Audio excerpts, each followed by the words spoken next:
There's a silent enemy that lives within us all. It whispers in the back of your mind, saying, "You're not good enough. You can't do it. What if you fail?" That enemy is self-doubt. But here's the truth, self-doubt is not reality. It's a shadow cast by fear.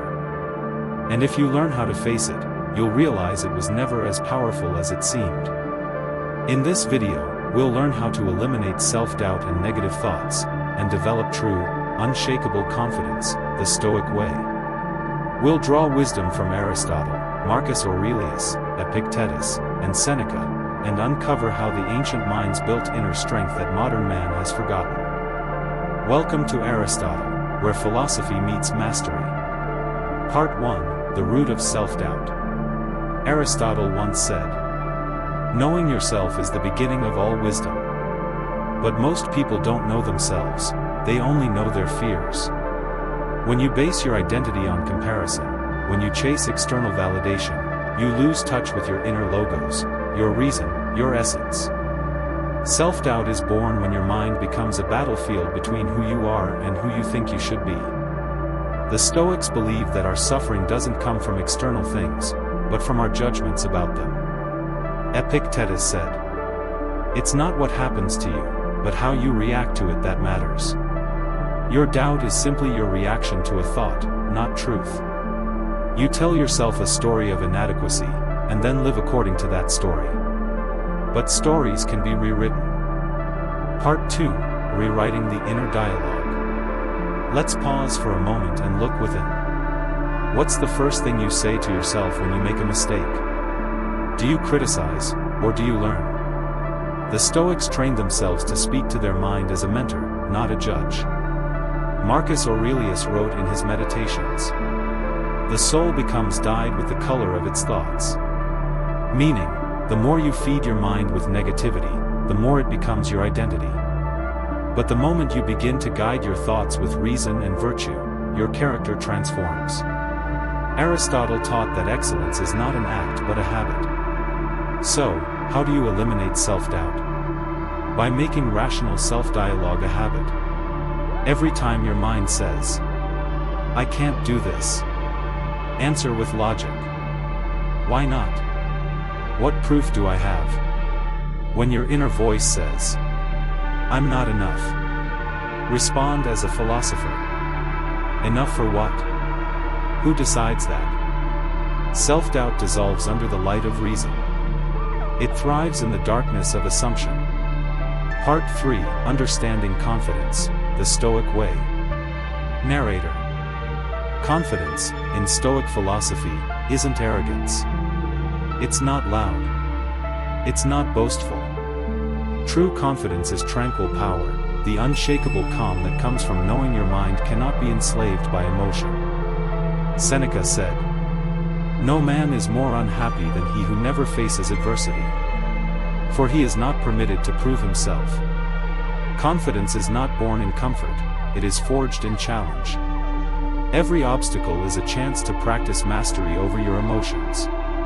When you learn to stand firm in chaos, when you stop reacting and start reasoning, you develop what the Stoics called ataraxia, inner tranquility. And that tranquility is confidence. Part 4, The 3 Philosophical Keys to Eliminating Self-Doubt. Let's go deeper. There are 3 timeless principles from Aristotle and the Stoics that can completely transform your relationship with self-doubt. 1. The principle of control, Epictetus. Some things are within our control, and some are not. You cannot control other people's opinions. You cannot control outcomes. But you can control your effort, your choices, and your thoughts. When you focus only on what you can control, your mind finds peace. Self-doubt fades because your energy is no longer wasted on what's uncertain. Aristotle called this practical wisdom, the ability to act rightly, in accordance with reason. So next time doubt arises, ask yourself, is this within my control? If not, let it go. If yes, take action. 2. The principle of virtue, Aristotle. Aristotle believed that happiness, eudaimonia, comes from living virtuously. That means aligning your actions with your highest potential. When you live according to virtue, courage, discipline, integrity, your confidence becomes inevitable. Because confidence is not built by feeling good, but by doing good. Self-doubt dies when your actions prove your worth to yourself. 3. The principle of perspective, Marcus Aurelius. You have power over your mind, not outside events. Realize this, and you will find strength. When you zoom out, when you look at your problems from a cosmic perspective, everything shrinks. The opinions of others, the fear of failure, the voice of doubt, they lose their gravity. Perspective restores power. And power restores peace. Part 5, the Stoic method to master your mind. The Stoics didn't just talk, they practiced. They had daily disciplines that strengthened their mind like a muscle. Let's apply them. 1. Morning reflection. When you wake up, remind yourself. Today, I will meet people driven by ignorance, pride, and fear. But none of them can disturb my peace unless I allow it. This practice, from Marcus Aurelius, prepares the mind for control. 2. Cognitive reframing. Whenever a negative thought appears, write it down. Then challenge it with logic. Ask, is this thought true? Is it useful? Does it serve my purpose? If not, discard it. 3. Evening self-review. Before sleep, reflect on your actions. Ask, what did I do well today? What could I improve? What would a wise man do differently? This habit of daily self-examination turns your mind into your teacher, not your critic. Part 6, Aristotle's bridge between knowledge and action. Aristotle warned that knowing what's right is not enough, wisdom must be lived. He called it phronesis, the art of practical intelligence. You may understand how to overcome doubt intellectually, but until you act with courage, your mind will not believe you. Confidence is action repeated until belief follows. It's walking into the unknown and trusting that reason will guide you. As Aristotle said, we are what we repeatedly do. Excellence, then, is not an act, but a habit. Every time you act despite fear, you sculpt your character. Every time you silence a negative thought, you strengthen your logos. And eventually, the noise of doubt fades, leaving only clarity. Part 7, the Polymath's perspective, mastery of many, mastery of self. Aristotle was not just a philosopher, he was a scientist, logician, poet, and teacher.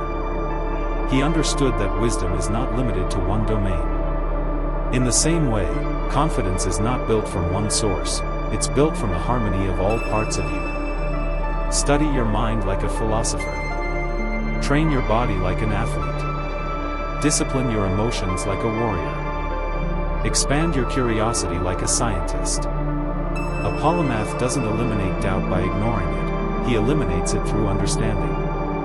When you master yourself across multiple dimensions, mind, body, and spirit, self-doubt has nowhere to hide. Part 8, turning doubt into power. Here's the paradox. You don't destroy self-doubt by fighting it. You transform it. Every time you feel insecure, use it as data. Let it show you where you need growth. Doubt is not your enemy, it's your teacher in disguise. Marcus Aurelius wrote, "The impediment to action advances action. What stands in the way becomes the way. Your doubt is the way. Your fear is the way. And confidence is what's waiting on the other side of reason. Self-doubt will visit you again. Negative thoughts will return.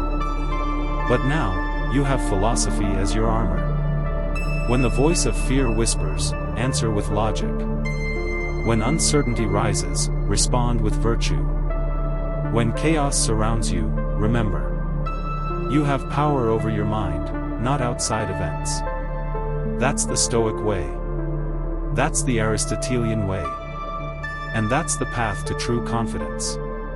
This is Aristotle. If this message helped you see your mind differently, Share it, because wisdom multiplies when it's shared. And remember, master your thoughts, and you master your destiny.